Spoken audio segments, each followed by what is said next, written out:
এলাকার জনগণ বলেছিল যে ওনাদের খুব অসুবিধা হয়, কষ্ট হয়, আমরা ওটা হাট দিই নাই। বসিলা হাটে আমরা দিয়েছি, আমাদের 8টি হাট এবং একটা হলো স্থায়ী হাট আমরা বসেছি। এবারটা আমরা চেষ্টা করেছি মেনটেন করার জন্য, এবং আমাদের হাট কমিটি আছে ঢাকা উত্তর সিটি কর্পোরেশনের পক্ষ থেকে, হাট কমিটি তারা তদারকি করছে বিভিন্ন হাটগুলোতে। আমাদের এখানে যারা আছে, মফিজ ভাই এখানে হাট কমিটির আহ্বায়ক আছেন, আমাদের রাষ্ট্রন আছে, সাথী আছে, আমাদের বাকি জাকিয়া সহ সবাই এখানে আছে, আসিফ সহ জনি আছে এখানে। এবং আমরা এই হাট কমিটির মাধ্যমে যেসব হাটগুলো দেখা যাচ্ছে মেইন রোডে চলে আসতেছে, সাথে সাথে আমরা হাট কমিটিকে আমরা বলি এবং হাট কমিটি তাৎক্ষণিকভাবে এটাকে অ্যাকশান নেয়। আমি সকলকে অনুরোধ করব যে আগামী পরশুদিন যে পশু জবাই যেটা হবে, আমি নগরবাসীর সহায়তা চাই। আমরা টার্গেট দিয়েছি এবারটা 6 ঘন্টায়। আমরা 2টার থেকে আমরা আমাদের টোটাল পরিষ্কার পরিচ্ছন্ন কাজ আমরা শুরু করব, এবং গতবার 2টার থেকে আমরা করেছি হলো রাত্র 10টা পর্যন্ত, অর্থাৎ 8 ঘন্টায়। এবারটা আমার টার্গেট হলো 2টার থেকে রাত্র 8টার মধ্যে শহর, মেইন রোড, অলি গলি সব কিছু যেন আমরা ক্লিয়ার করে ফেলতে পারি। এই জন্য আমরা সেই ধরনের একটা বন্দোবস্ত করেছি। এটি অত্যন্ত চ্যালেঞ্জিং, তাই আমি জনগণকে অনুরোধ করব, প্রিয় ঢাকাবাসীকে অনুরোধ করব, প্রিয় আমার ঢাকা যারা থাকেন সম্মানিত নগরবাসীকে অনুরোধ করব, মেহেরবানি করে আপনারা আমাদের সহায়তা করবেন। আমাদের পলিব্যাগ দেওয়া আছে, আমাদের সম্মানিত কাউন্সিলর বৃন্দরা মাঠে থাকবেন, যার যার ওয়ার্ডে থাকবেন।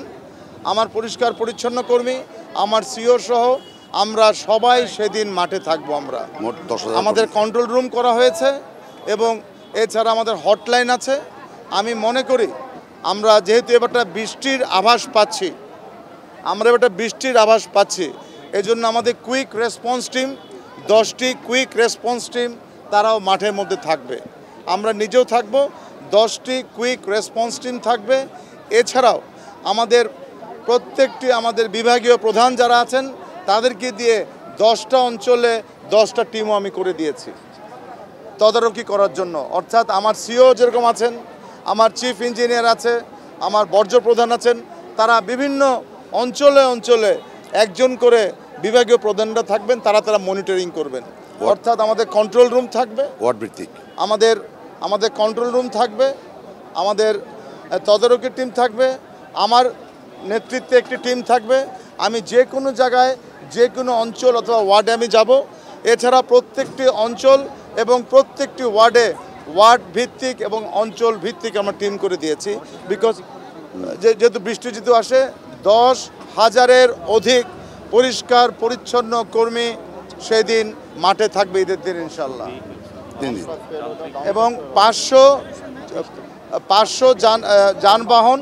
যানবাহন মাঠে থাকবে, রাস্তায় থাকবে আমাদের ক্যারি করার জন্য। আমাদের সবচেয়ে বড় চ্যালেঞ্জিং এইটা হচ্ছে গাবতলীতে আমাদের চামড়ার হাট বসে।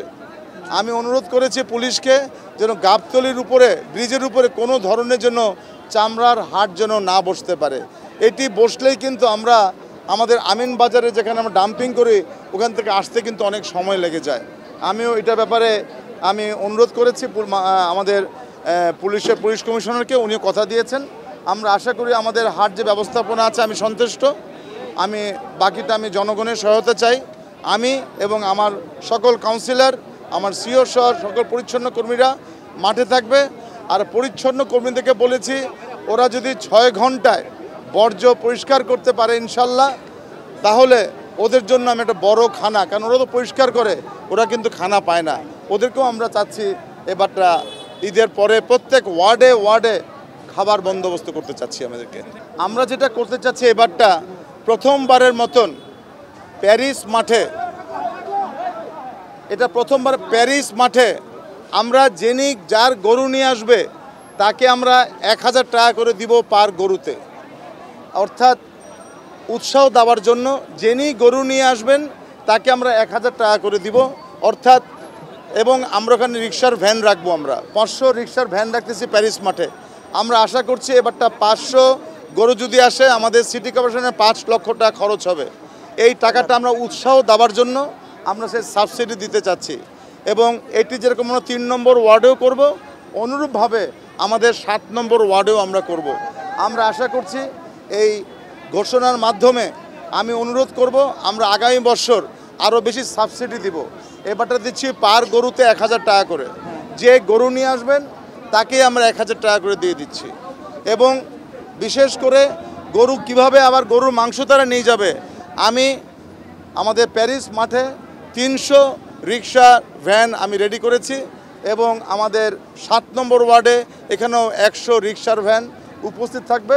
আমাদের যারা পশু কোরবানি দিচ্ছেন, কষ্ট করে নিয়ে আসছেন, ওনারা কিভাবে নেবেন সেই জন্য আমরা টেস্ট কেস হিসাবে এই প্রথমবারের মতন এটা এই কোনো সমাজ পর্যন্ত হয় না, কিন্তু যে পার গরু আনলেই তাকে আমরা ক্যাশ 1000 টাকা করে আমরা দিয়ে দিচ্ছি। আমরা যে এটা আমরা চাই, তুমি যেটা বললা, আস্তে আস্তে উৎসাহ দিয়ে, কারণ আমরা আগে দেখেছি আগে গরু এনেছে বা গরু আনে নাই, আমরা চাচ্ছি ক্যাশ 1000 টাকা করে পার গরুতে আমরা দিয়ে দিব। অর্থাৎ এটি দিয়ে কিন্তু উনি ওনার অন্যান্য কাজগুলো কিন্তু করতে পারবে, এই ধরনের কাজ কনসেপ্ট আমরা নিয়েছি। আমি প্রণিক মহোদয়কে বলেছি যে প্রথম প্রহর থেকেই হাটের যেই বাঁশ বা যেগুলো আছে এগুলোকে যেন তারা ভেঙে ফেলে। এবারটা আমরা কি করছি, এই প্রথমবারের মতন আমরা গতবার চেষ্টা করেছি, আমরা বিভিন্ন হাটে বিভিন্ন জায়গায় যে গোবর যেটা আছে, গাছ লাগানোর জন্য গোবর লাগে, এটিকে আমরা সংরক্ষণ করছি। এই গাছ লাগানোর জন্য যে গোবর যেহেতু লাগে, এটিও আমরা সংরক্ষণ করছি বিভিন্ন হাটের একটি জায়গার মধ্যে। পরে আমরা পর্যায়ক্রমে এখান থেকে আমরা গোবরগুলো নিয়ে যাব, কারণ এই গোবর কিনতে কিন্তু অনেক দাম।